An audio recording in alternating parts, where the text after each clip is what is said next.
Hello साथीहरु, म चाहिँ यहाँ सोतार लिनु आएको छु सेउला। के भन्नुहुन्छ भने केला भन्नुहुन्छ भने सुँगुर काट्नुलाई भोलि सुँगुर काट्टे अनि आज चाहिँ हामी यहाँ सेउला लिन आएको। सेउला चाहिँ माथि त्यो कटुसको हो अनि नानाहरु चाहिँ यहाँ बसिराख्नु भएको छ। म पनि यहाँ छु।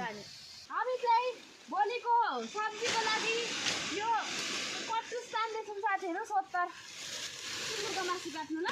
हाम्रो घरको सुँगुर काट्ने हो नि त भोलि, त्यही भएर यहाँ कति खोज्नु साह्रो हो।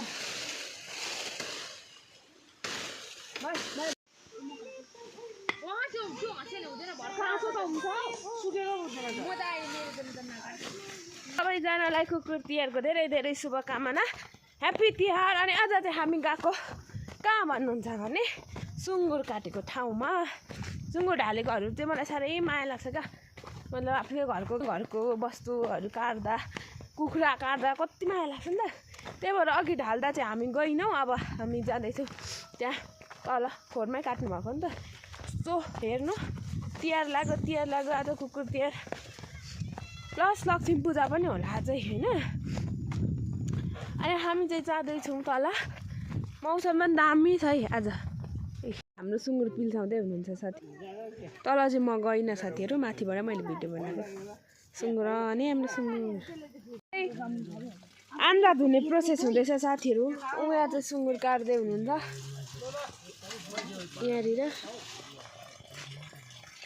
अनि यहाँ चाहिँ आमा र नानाले आन्द्रा धुँदै हुनुहुन्छ।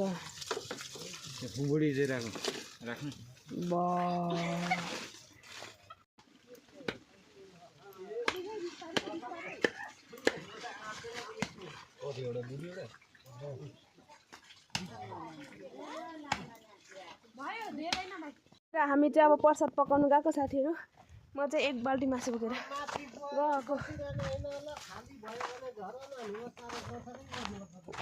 हुन्छ आधीसम्म लिएर म चाहिँ जाँदैछु। दिदीले अघि मासु लिएर जानुभयो।